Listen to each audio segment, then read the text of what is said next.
Hallo und herzlich willkommen zu einem neuen Video von Magnificently Delicious. Heute gibt es Reis mit Tahdig. Das ist leckerer, knusprig gewordener Reis am Topfboden. Das Rezept reicht für ca. 4 Leute. Das sind die Zutaten: 600 Gramm Reis, etwas Öl, 1,5 Teelöffel Salz und etwas Kurkuma. Der Reis wird mit heißem Wasser übergossen und für ca. 30 Minuten quellen gelassen. Das Einweichwasser wird danach abgegossen, es wird nicht mehr gebraucht. Wasser wird in einem Topf dann zum Kochen gebracht. Dort wird der Reis hineingegeben und es kommen noch 1,5 Teelöffel Salz hinzu.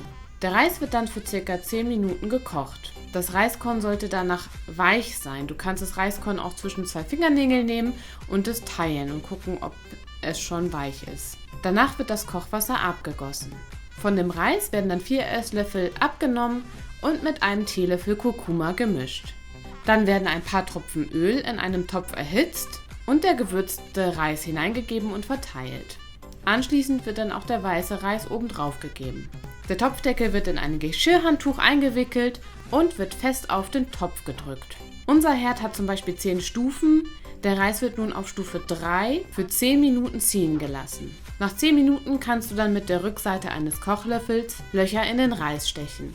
Dadurch verdampft das Wasser schneller. Anschließend wird der Deckel wieder draufgesetzt und die Temperatur auf Stufe 2 reduziert. Auf Stufe 2 sollte der Reis dann nochmal 45 Minuten ziehen. Dann ist der Reis mit Tahdig fertig und hat eine tolle Farbkombination und einen richtig knusprigen Boden erhalten. Ich wünsche dir ganz viel Spaß beim Nachkochen. Bis zum nächsten Mal.